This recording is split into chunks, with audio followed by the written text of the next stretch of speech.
What's up, Kuala Lumpur? Thank you for coming. It's always a pleasure for me to be here in Kuala Lumpur because this is the place where I get twice the love. I get twice the love and one-third the profit. I've been touring Malaysia a lot. I've been in a lot of your cities/towns, and many places. I went to Penang not too long ago. Yeah, some fans of Penang in the building. I can relate to Penang as a Singaporean because both of us are islands, but one of us got it right.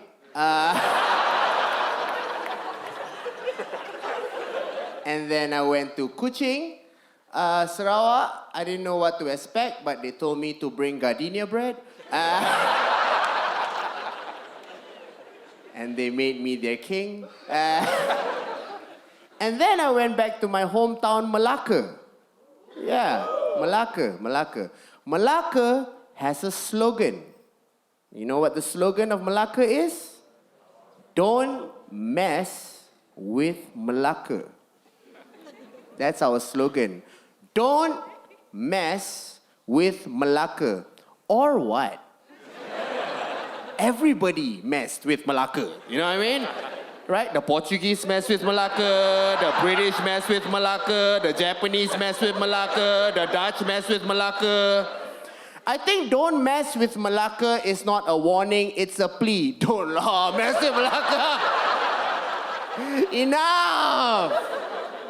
If you guys are familiar with my work, you've seen me on Netflix or stuff, like you would know that I make a lot of references in Malay. That is something that I do.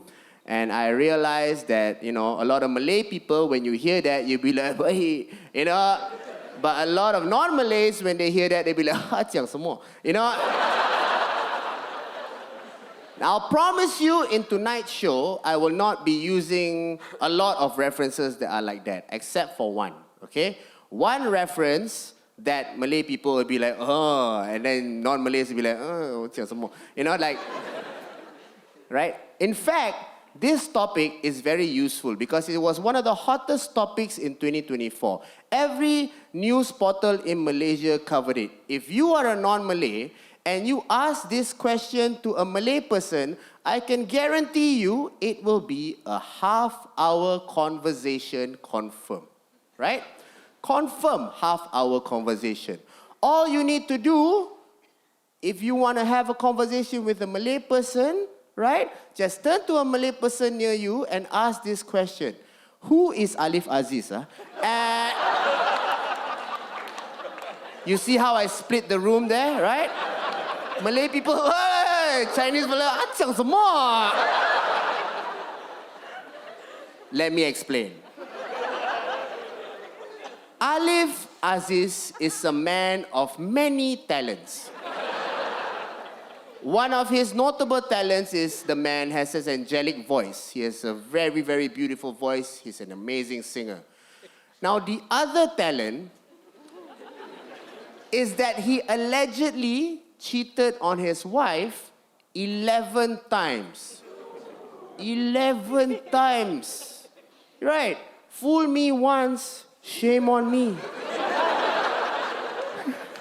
Fool me twice, shame on you, or something like that, right? Fool me 11 times. That man's game needs to be studied. Do you understand?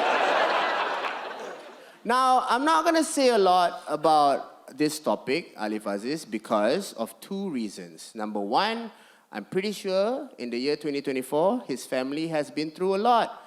Malaysian netizens, y'all some wild motherfuckers, right?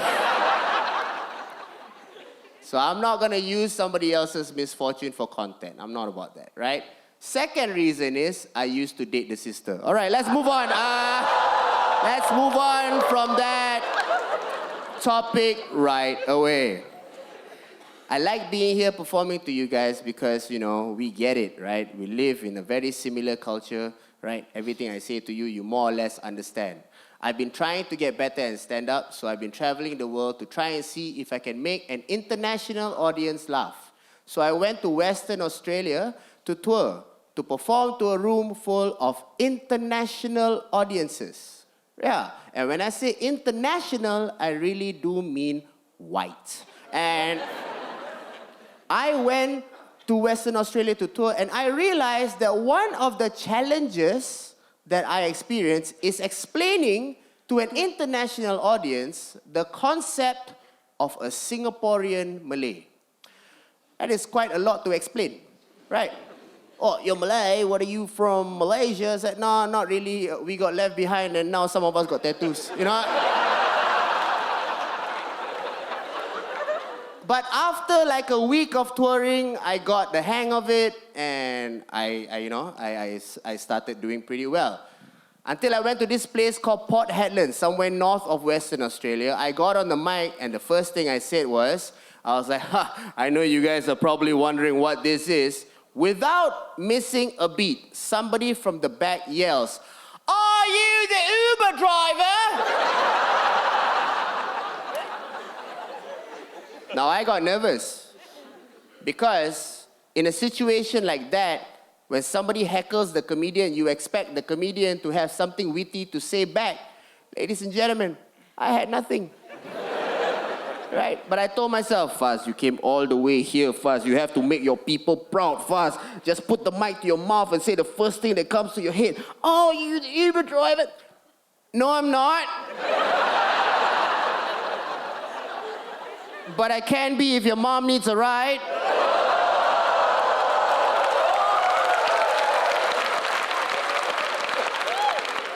See, then I got my confidence back, right? Now I'm all like, who said that? Somebody from the back yells, me, expecting to see a white guy. I look closer, guys, this guy wasn't white. This guy was Indian. So now I'm confused. He's asking, are you the Uber driver? Was he being racist? Or was he just looking for a friend, you know? It's like, finally, not just me. Now that story is true, about 90% of it. The only part that's not true is my reply. You know, no, like, I can be if your mom needs a... I didn't say that shit. I only thought about it 5 hours later when I was crying in the hotel room, you know? He got, oh, I should have said that, oh! I was missing home a lot. I was missing home a lot because I was eating too many burgers and not a plate of rice. And if you know anything about Malay people, if you don't feed us rice within 5 days, we will malfunction, okay? Missing home a lot. After the show in Port Hedland, I went to the car park and then I felt a tap on my shoulder and I hear this voice says, Mike, you didn't say you were Malay. We're Malay too.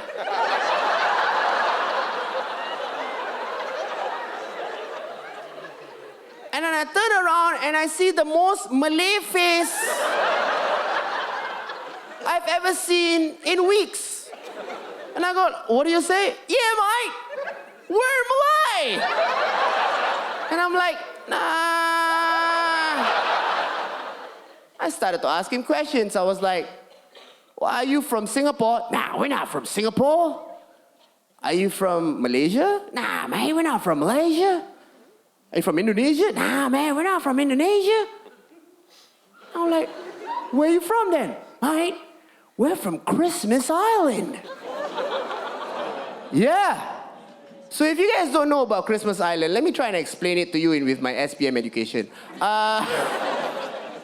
Christmas Island used to belong to Singapore, and then Australia took it back, and then there's a Malay community and a Chinese community living there, and they decided not to go home, and they live there, and they grow up in that small island, a small Malay community growing up as Australians, right? It blew my mind because I have never met Malays outside of Malaysia, Indonesia, and Singapore. It's like meeting Malays from another dimension, bro, you know? I was like, what, man? So yeah, we're from Christmas Island. And these guys, it's a trip because there's kids running around saying Malay words but pronouncing it as Australians. They're going, oh yeah, what the...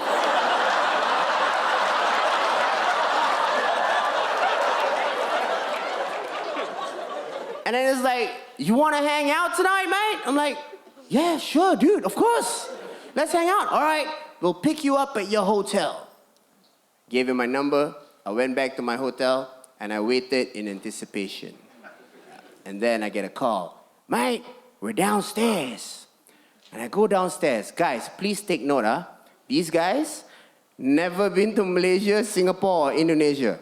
They were driving a four-wheeler, and the plate number is Joms.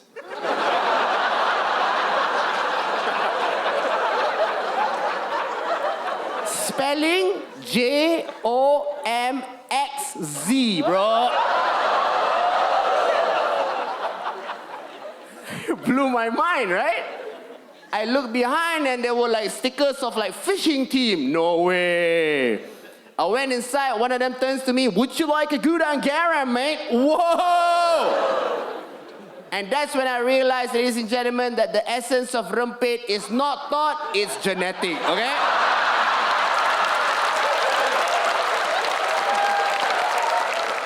So then we drove.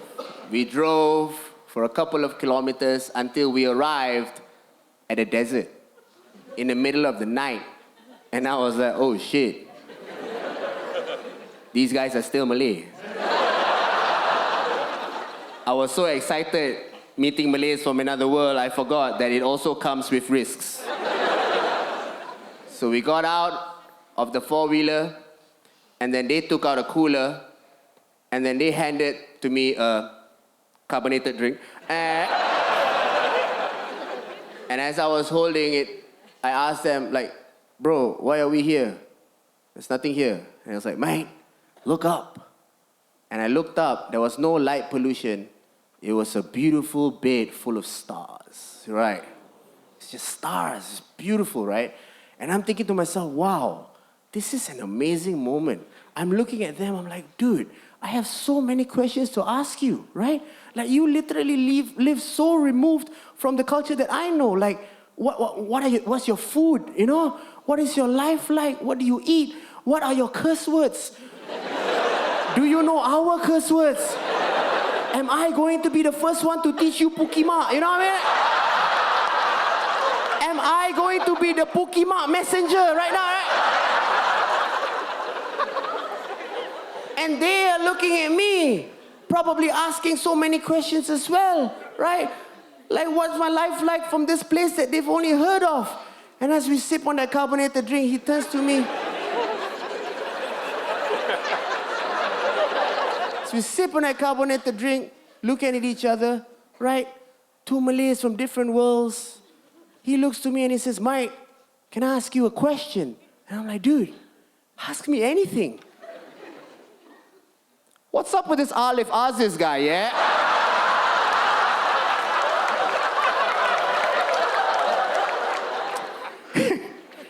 One of the reasons why I want to travel the world is to kind of like show people how unique Singaporeans are. I want to show people how unique Singaporeans are. Only to find out that there is absolutely nothing unique about us. Singaporeans are like, do you guys play Grand Theft Auto? Yeah. You know the non-playing characters at the back? That one Singaporean. Must go to work, must go to work. Thank you, government, for money. Must go to work, must go to work. Come back from work. Queue for bubble tea, queue for bubble tea, queue for bubble tea. We don't even have homeless people in Singapore, you know? We took care of that problem. We don't have homeless people in Singapore. Homeless people around the world are one of the most colorful people you can ever meet. But we don't have those in Singapore. I live in Geylang Serai, right? We used to have so many homeless people. Back when I got home from national service every day, I would talk to this homeless man who just hung out under my block. His name was Uncle Abu. Now, Uncle Abu he would sit down with me and we would talk for hours as I asked him, you know, stories about his life. Now, Uncle Abu is a homeless man, but he is also the most Malay man I've ever met in my life, right? He is so content, so happy, and such a sweet soul. I asked him, Uncle Abu, how did you become homeless? Now, he gave me the most Malay answer ever because he was not a drug addict, he wasn't a womanizer, and he also wasn't a gambler. I asked him, Uncle Abu, how did you become homeless? Most Malay answer ever. I stopped working, then my money finish.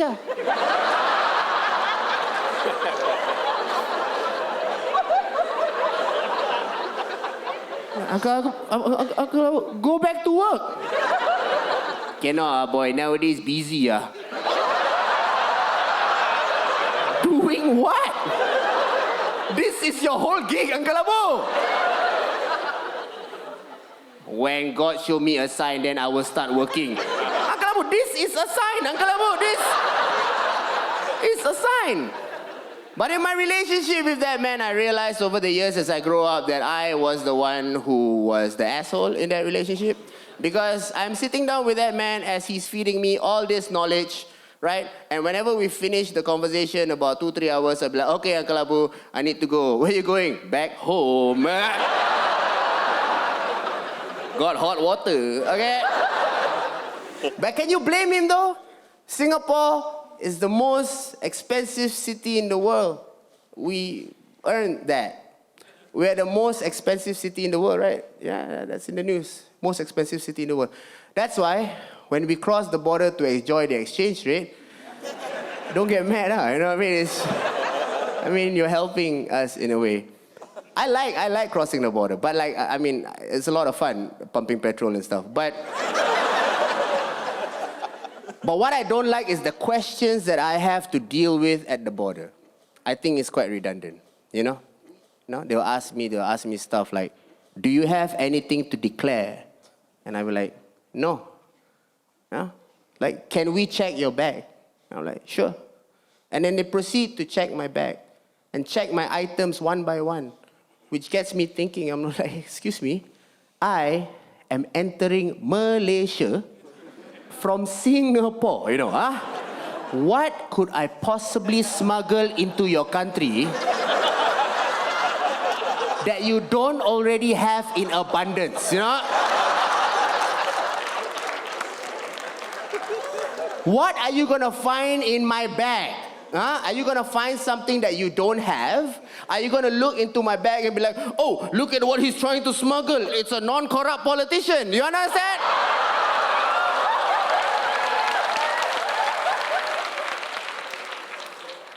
Thank you for the applause. But that joke would have worked better a year ago. Because now Singapore, we have one corrupt politician, okay? One corrupt politician. Just one. Just little cutie little one corrupt politician. That's us, right? He got caught, right? For corruption. And you know how he got caught? He admitted.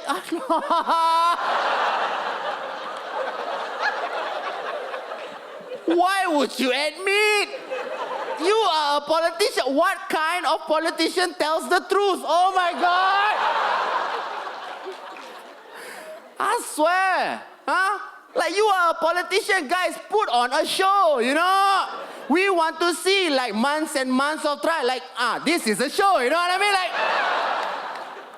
y'all know how to put on a show. If Singapore and Malaysia were like students in a classroom, I will say that Singapore is like the teacher's pet and Malaysia is kind of like the problem child, you know? Money from the teacher's table is missing, you know? And then they go to Malaysia. But Malaysia, did you take this money? Malaysia, did you take this money? Be honest, Malaysia, did you take this money? Yeah, Malaysia be like, no, I never take. No, my friend gave me one as a gift. No, I never take.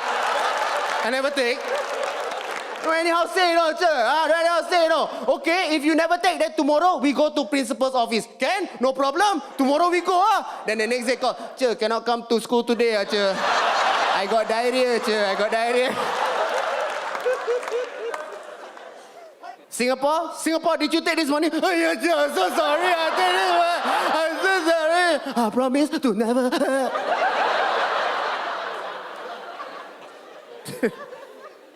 You know what our minister got caught for? You know what his bribe was?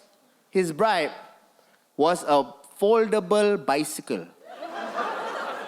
He received a foldable bicycle and tickets to a Broadway show. That's it. I know, y'all are looking at me going, he's innocent, free him. I know, right? Affordable. Like, listen, I don't support corruption, but I don't, like, not get it. You know what I mean? Like, ministers, they get a lot of money as their pay. So if you want to offer a minister a bribe, it has to be an offer that they cannot refuse. Right? Right? Like, the bribe in your case, Malaysia, I get it. Right? Somebody will come to him and say, bro, I know you're Prime Minister now, but listen.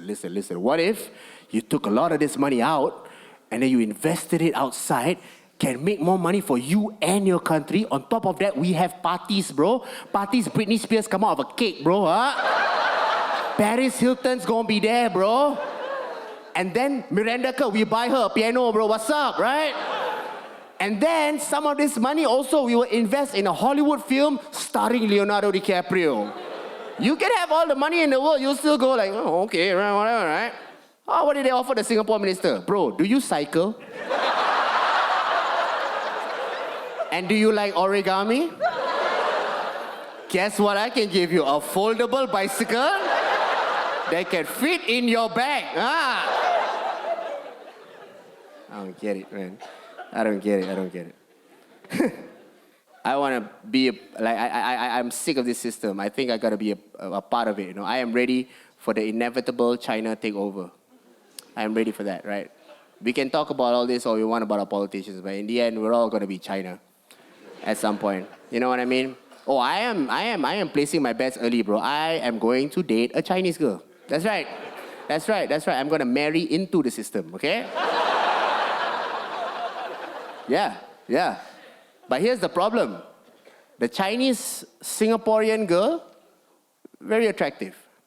But the Chinese Singaporean accent, very off-putting in bed. You know what I mean? So I was kissing this Chinese girl in my living room going, This is how I kiss, that's why I'm single. You know, and then she went to my ear and she whispered something. And I thought she was gonna whisper like dirty talk, you know? Like, you wanna get out of here, you know? Or you wanna take this to the bedroom? No. She whispered two words that were English words, but the most Chinese words I've ever heard in my life, you know? She goes like, So how? So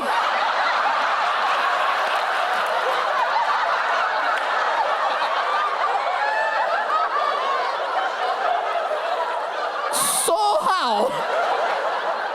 I panicked. I was like that, Lord.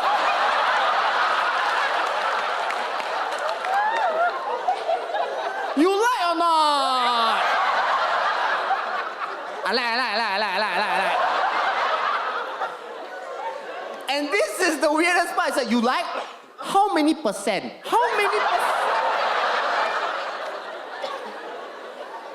This Chinese girl is asking me to grade her performance, wait. Like it's an exam. Don't worry, I gave her 80%, you know? You have to give them A so they come back, you know?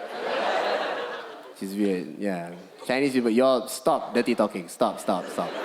There was this case recently of this school principal who had an affair. Yeah, y'all read about that shit? He had an affair with like a student's mom, and then they leaked the dirty messages, and it was the saddest thing ever. I want to lick your vaginal. What the?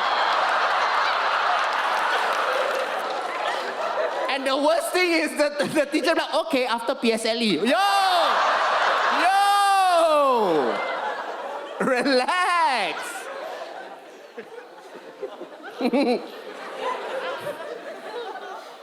Okay, so I thought to myself, how do I get over this accent? Never mind. We can get over this accent by learning the language. Let's learn the language. Okay. Sir, do you speak Mandarin? Just to check. You speak Mandarin, huh? So you can check if my Mandarin accurate or not, okay? Just to check, can huh? But I want to say something. Mandarin speakers, you guys are not nice to non-Mandarin speakers when we are trying to learn Mandarin. You guys are dicks. You are. You have to understand that we don't have the capacity or the talent to pronounce certain words like you can. I was speaking very simple Mandarin to my friend.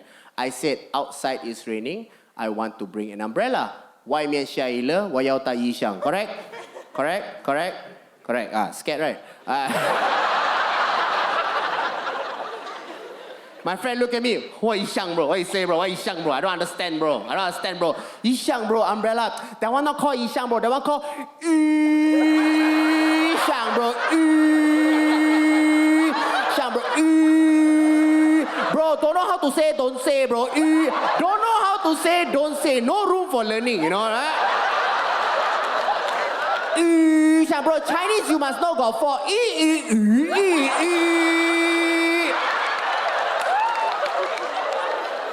I said, bro, you're sounding like a lan jiao right now, okay?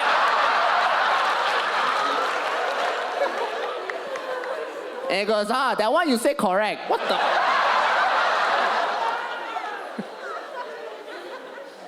Just trying to be a good person, guys. Just trying to be a good person, right? Yeah. I got a niece and a nephew, right? And I'm trying to raise them right. Again, you know, getting into the system, I'm trying to make them learn Mandarin, you know? But the thing is, I'm not good with kids. I'm not. I don't know how to raise kids if I can't hit them. Just doesn't register to my system, you know? I don't think you should hit a child like hard. No, just show them who's boss. That's it. You know, just a light tap as a warning, you know? Because if you don't hit them, they'll be like, what's my pronoun? You know, I can't.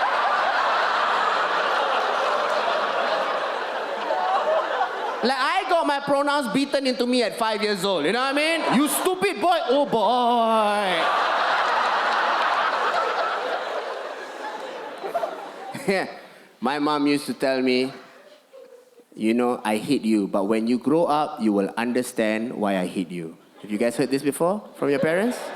Yeah. Collective trauma. I love it. When you grow up, you will understand why I hit you. Now I'm grown up, and I completely understand why she hit me. The only reason why she hit me when I was growing up is because I was annoying. That's it, right? That's the only reason. My mom will be working so hard to make ends meet. I'll be like, Ibu na ice cream, diam!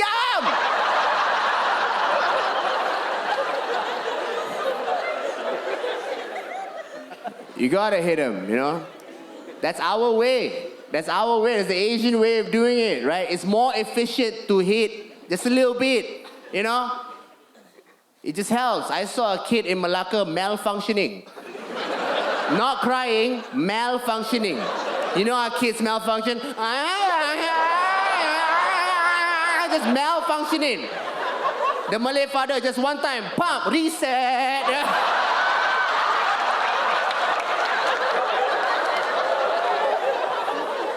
More effective, right? But I can't hit these kids because they're not my kids, they're my sister's kids. So I gotta like talk to them and stuff, you know? Get to know about their lives and stuff. Like my nephew, he loves Spider-Man. He's 9 years old. So for his birthday, I bought him a Venom figurine. And he was so happy when he received it. He was like, Uncle, thank you so much. I love this. I'm like, yeah, happy birthday. Thank you so much, Uncle. I'm like, yeah. Uncle, I love you. I love you too. Come, give Uncle a kiss. He looks at me and he goes, I'm not like that, man.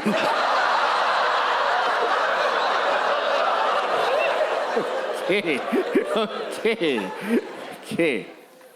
Try to find out about his life, right? I said, how's school? And he goes, it's bad, Uncle. I said, why? I'm getting bullied by this kid.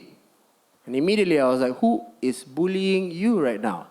I am ready to take him on. Who is bullying you? The kids in primary 5. I am going to, which one of these kids? Is the gay kid. You're getting bullied by the gay kid? What? What is... No, I'm split, right? On one hand, I'm angry that my nephew is getting bullied. On the other hand, I'm happy that society has come full circle. You know what I mean? Right? The victims have become the perpetrators, okay? So I didn't want to accept it as the truth, so I was like, come on. You can't just call people gay, all right? That's not right. You can't just do that. I said, really, Uncle, he's gay. How do you know he's gay? Huh? He makes gay sounds. I'm like, what is a gay sound? I said, okay, uncle, I make, but you cannot call me gay. I said, sure. Okay, uncle, I make the gay sound, but you cannot call me gay. I promise I won't call you gay. Okay, this is the gay sound. Oh, yeah? I'm like, okay. How is he bullying you? How is he bullying you? Is he taking your money? Is he beating you up? I said, no, uncle. Then how? He calls me ugly every day. Lah. But when gay guys call you ugly, that shit does hurt, you know? So I said, what are you doing? You don't just sit there and take it. Call him ugly back. I can't, uncle. So why? Because he's very handsome.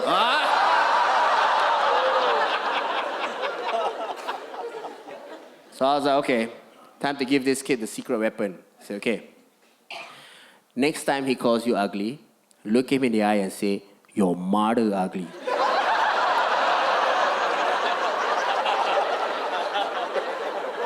Uncle can say Can. He got excited, pacing around the house, practicing that shit. I'm ugly, your mother ugly. What's that? I'm ugly, your mother ugly. Your mother ugly. You know, doing different tones. Your mother ugly, your mother. So on the way to school, tying his shoelaces, I'm ugly, your mother ugly, right? And he went to school, and I waited at home for his return, awaiting to see, you know, my proud work come to fruition. He comes home with a smile on his face, and I said, did you say it? Did you say it? Did he come to you and say, and did you say your mother ugly? He looks at me, this 9-year-old boy, he goes, actually, uncle, we talked about it. And we don't want to fight anymore.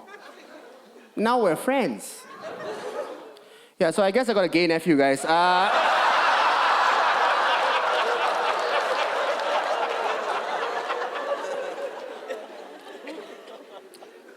For the record, some of these stories are fictional. Yeah, I just gotta say that in case this kid looks at this and grows up and is like, did my uncle just call me? I have a 4-year-old niece, 5 years old. I have a 5-year-old niece. Now that one, she looks at me like I am the strongest man in the world. I'll carry her with one arm and she'll be like, uncle, you're so strong. Yeah! Now usually I'll take care of my sister's kids for like 1 or 2 hours and I'm like, return to your mother. But one time, my sister was busy and she was like, Fadzri, I need you to take care of the little one, the 5-year-old one. She said, I need you to take care of her for half a day. Now, 1-2 hours is okay. Half a day, different ballgame. Different ballgame, right? Because I usually take them to McDonald's and then boom, greatest uncle in the world, right? You know? And I like to just walk around with her. You know, you walk around with the kid. I don't know why, because in my stupid brain, I think that if I walk around with like a child, just me, right? Hot moms will look at me and go, where's her mother? And I can say like, oh, died 3 years ago, you know? And that's the beginning of a good relationship. I don't know why I thought, but turns out it never happens. Never happens. He just look at me and he goes like, somebody's husband. And so one time I was with this 5-year-old girl, right? And I took her to McDonald's first. Okay, I had to take care of her for half a day. I was like, all right, man, I can do this. Not even an hour, she looks at me and her face looks like she was about to cry. And I'm like, what's wrong? And she tells me the most difficult thing I ever had to hear. She's like, uncle, I need to shishi. Shishi means urinate. And I was like, oh, I've never done this before. I've never helped a child potty train before, right?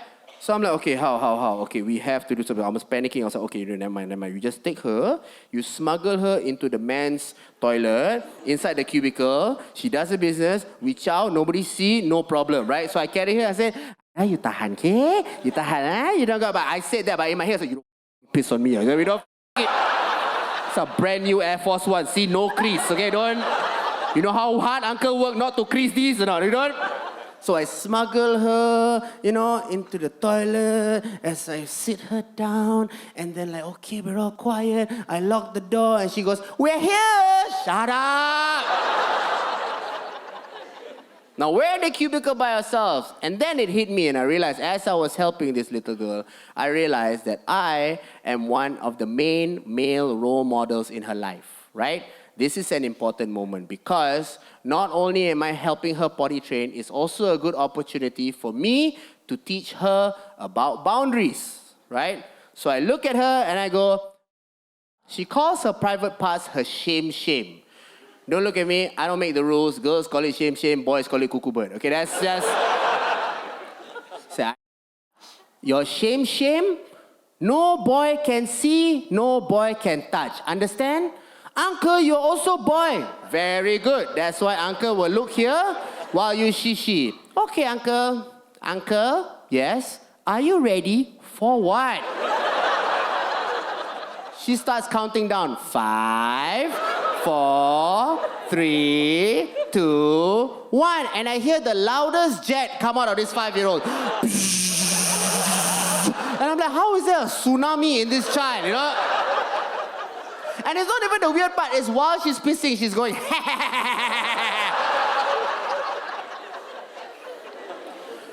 okay, uncle, finish. I took out the toilet paper.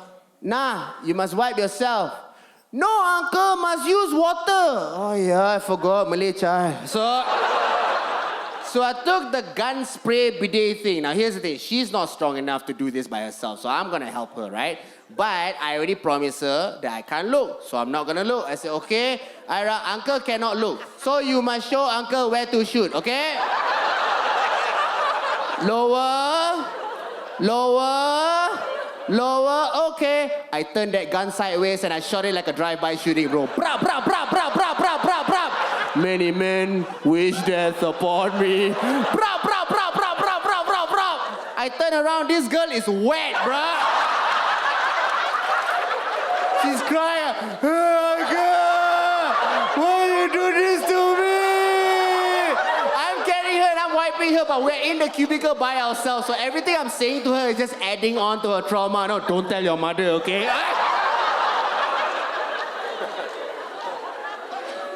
Yeah.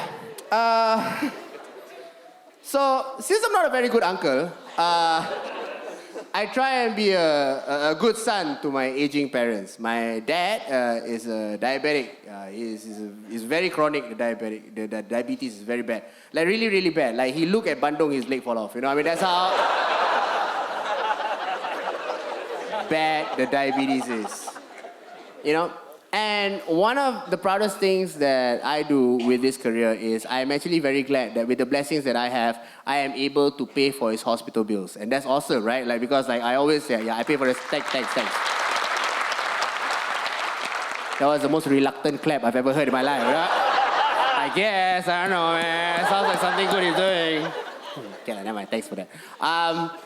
But here's the thing, like, paying for his hospital bills is something I'm proud of. It's quite a flex. But it's not like a cool flex, you know?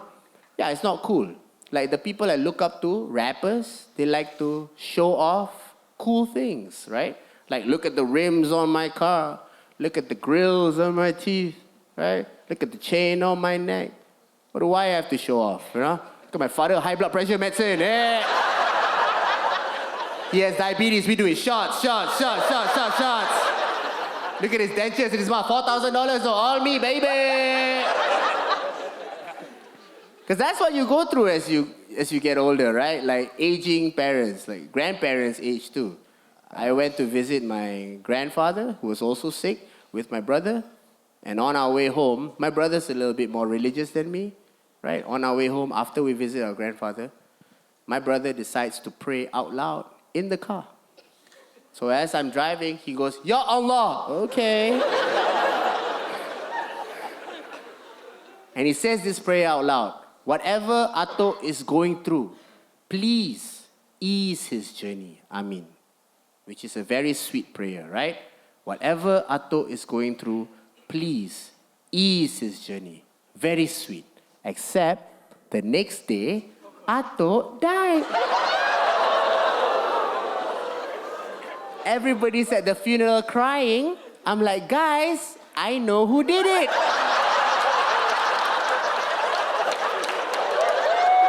Huh? Smart mouth, right? Easy journey, nampak? Now, I don't like funerals because you're not ready to meet your relatives, but you have to see them there, right? Everybody's sad, and you have to also be sad, or you have to appear sad, otherwise it's rude. Now, I am a Malay man. I have been taught to suppress my feelings from young. Even though I am sad, I cannot show it. I just can't. I'm incapable of it, right? But it looks rude. I don't do it on purpose. My mom gets mad at me, you know. My mom goes like, "What are you doing? You're not sad. Atuk passed away." Of course I'm sad, huh? Of course I'm sad, Ibu. So then why you don't show your stupid face? What do you mean stupid face? Standing here like this, what do you mean stupid face? At least show a bit that you sad. I don't know how to...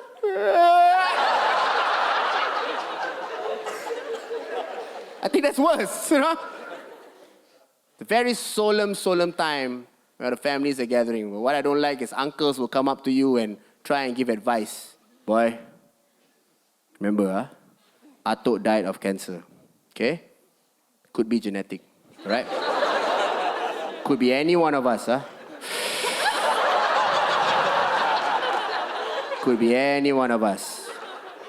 Now, everybody is there sad, and people cry during funerals, right? It's very sad. Now, my mom, she has 3 sisters. She's the youngest. We have a Mak Ngah, and we have a Mak Long, right? So her and Mak Ngah, they were crying. They were crying over their deceased father, right? Mak Long hasn't arrived yet. But when she arrives, you'll know. You know, you'll know, right? So while we were crying, I hear from afar, I hear, "Abba!" And I could feel the rumblings on the ground, you know?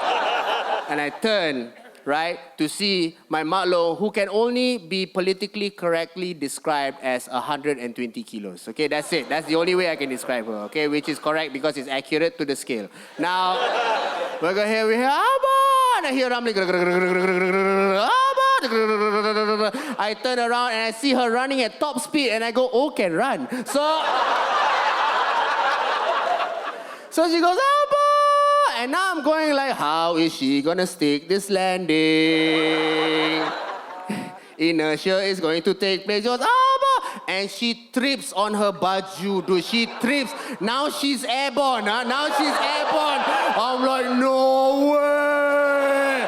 And she goes, "Abba!" And her hands go like this. You guys watch WWE commercials back then? Where they go, "Don't try this at home." It was like that. And then she falls flat on my deceased grandfather. "Abba!" As her hands wave and her legs wave and everybody in the funeral is going, "Abba!" Now, as she's on my grandfather crying, "Abba!" Now she has to get up, but she can't just push herself up. She has to use momentum. So she rolls on my dead grandfather. "Abba!" And everybody's in chaos going, "Abba! Abba!" And in that moment, I turn to my brother and I go, "Ya Allah, whatever Atuk is going through, please ease his journey." I mean...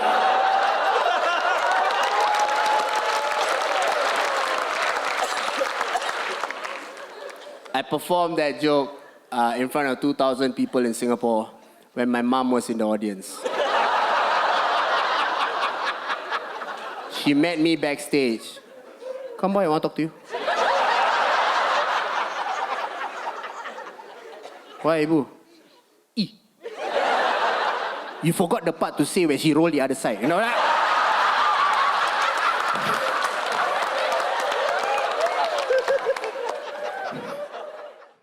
What's up, guys? I hope you guys have been enjoying the special so far. Now, if you're wondering how I put all this together, this is an independent production. Means there are no sponsors for my special. I put everything together with my own hard-earned money. Now, if you want to continue supporting me, and I hope you do, you can do so by clicking the link below and donating any amount. Now, all the money you donate will be put together so that we can produce more of these awesome comedy specials for you. Click the link below and donate any amount you wish above $20. Any amount that you want to above $20, but any amount that you want to. Okay? And we will make sure to continue giving these shows to you. Enjoy the rest of the show. I'm actually quite blessed to know that, this is what I've always wanted to do in my life. I'm really grateful that you guys came out here tonight to watch this. And it's a part of me living my dream, right? And I knew that this was my dream very early in my life, which is a blessing. Some people still search for their dreams, at later stages. I knew mine at an early age, as early as 12 years old. When I was in primary school in Singapore, I knew this was what I wanted to do. And no, it's not because the Singaporean education system teaches you to follow your dreams. No, it was the Singapore discipline system that taught me how much I loved attention. Yes. Because every morning, I will be called up on stage. Every Monday morning, I'll be called up on stage for a punishment that is not applicable now, but very familiar to people during my time. That punishment is called public caning. Yeah. You guys used to have that in Malaysia also, right? Public caning? Yeah. I loved it. Because it's every Monday morning, every week, public caning. And it's after silent reading. Right? It's like, okay, kids, got all the information in your head. Time to watch some trauma. Right? I loved it because I had a principal that was from China, right? And he will have to read out my offense in front of the whole school. And I made sure that shit was funny, right? And he was from China, but he wasn't very good in English, but he already had to be a principal. So sometimes this guy would just walk into the classroom out of nowhere, right, while we're having lessons. He'd be like, "Student!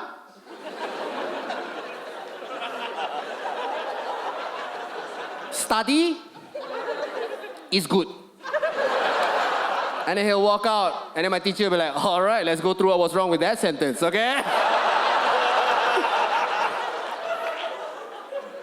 So he will read out the offense that I do every week, and I made sure it's a different offense, right? But I made sure that shit was funny so that the whole school will laugh, right? He will call my name out. Muhammad Fadzri bin Abdul Rashid, come on stage. You are going to get 4 stroke of the cane, And I'm a 12-year-old boy at this time. 4 stroke of the cane. Because when everybody go into the science lab, you go back to the classroom and write on the blackboard, "Mrs. Slim got big breasts." And I'm like, "Mrs. Slim do got big breasts. Let's go, baby. Let's go." And we were big wrestling fans back then. If you knew wrestling, every hit will be sold by the crowd. And I always told my friends to sell the hit. Every time a wrestler gets hit, the crowd goes, "Ooh." 1 more hit, ooh. So 4 hits, there's 2 oohs and 2 ahs, all right? So every time they go, "Ooh, stop it, children, stop it." Cane him some more, clap, clap, clap, clap, clap. Cane him some more, clap, clap, clap, clap, clap. So one time, I don't know what I did that week. Probably scared some girls with some cockroaches or some stupid shit like that. Mrs. Lim calls me into her office and he goes, "Fadzri, I'm very disappointed in you. But next week, we are not going to give you public caning because we know how much you like it.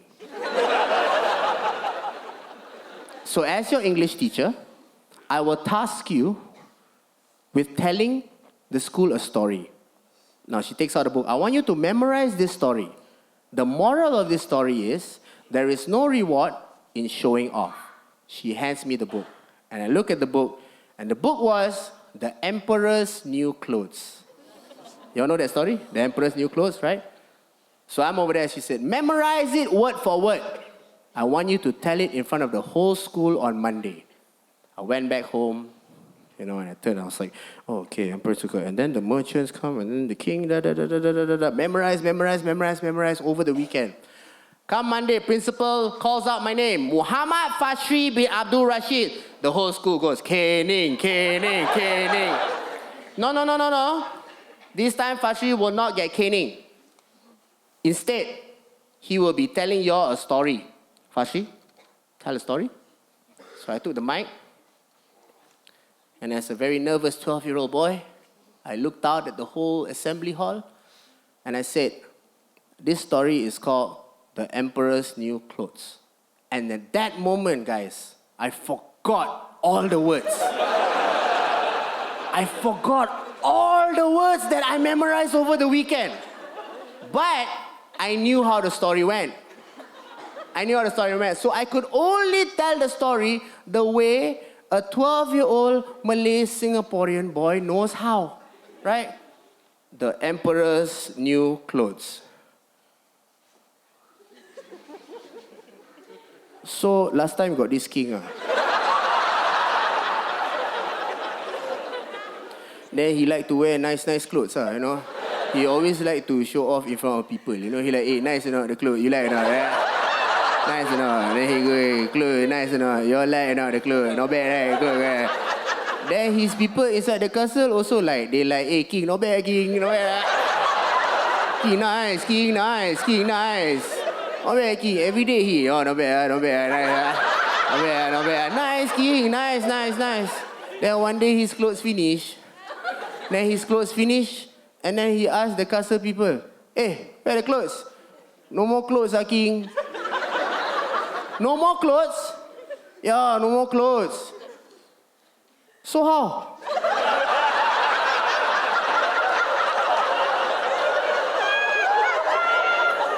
So how? Like that, king? How? Right?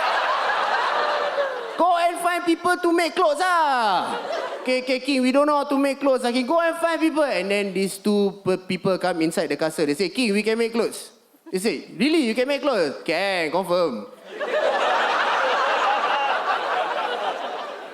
Confirm, you all can make clothes. Good, king, this one, the cloth, nice one, king. This one, nice, guys, king. You see, king, nice. They say, this cloth, I cannot see the cloth only. King, this one cannot see means you're going to die, king. Oh, can see. Then they say, king, you relax only, king. We make for you, king. No worry. Then they at the corner, they make, you know, they step, they make. They say, king, this one very nice. Then after that, the king like, really, confirm, nice. Really, king, really, confirm, nice. Then while they're making, the castle people go down to the village. And then they tell the village people, they say, hey, later, the king come, show you the clothes. You all must say nice, you know. Then after that, they say, this one who say one? This one government say one. You know what they are? No? Then they finish, they say, king, this one finish already, king. Nice. Then they say, really, nice, nice, king, confirm. Okay, I go down, I show the people. Then the king go down, the king go show people, the king walk down, and then the king go, the villager all line up. Then after that, the king like, hey, nice, no, king, go ahead. Nice. Then the villager like, nice, king, not bad, king, nice, king, not bad, king, nice. But then got one 5-year-old boy say, hey, siala, can see his cuckoo bird, siala. And at that moment I say cuckoo bird, I heard a whole life, I was like, this is what I want to do for the rest of my life. Principal came back up, cuckoo bird, backward. I know, let's go, baby, let's go.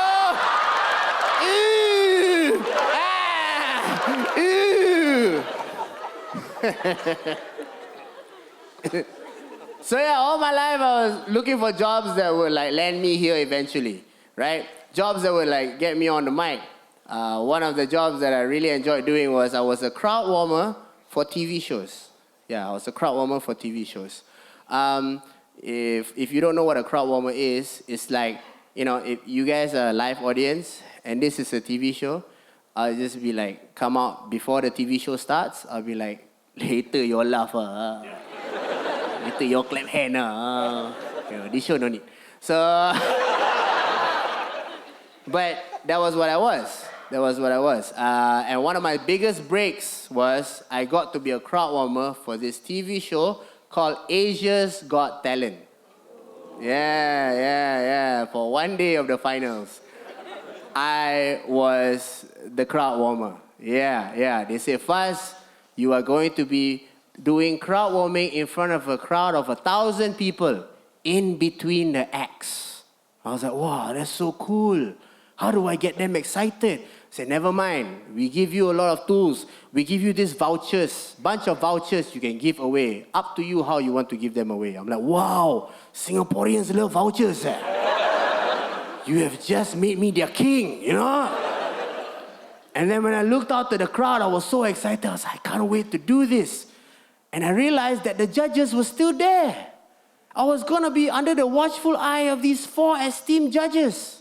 Now, as I describe these judges to you, you can tell which one is my least favorite. We've got David Foster. one of the most prolific singer-songwriters of all time. We've got Melody C, my favorite Spice Girl, right? We've got Anggun, one of the most beautiful Indonesian singers to ever walk this planet. Yeah. And we've got Vanessa Wu, some singer from Taiwan. Okay, so... They say, first, is the break now, you've got 2 minutes, give away these vouchers. I'm like, no problem. I got out, I held the vouchers in the light, I looked at the crowd of 1,000 people and I said, who wants some free shit? And everybody goes, yeah! Okay, very simple. I ask a question, you answer the question correctly, you get a voucher. It's as simple as that. First question. How many of you can tell me what building we're in? Somebody yells from the back, we're in Marina Bay Sands. Very good. You get a $50 Grab voucher. He holds it and goes, yeah, can go home for free.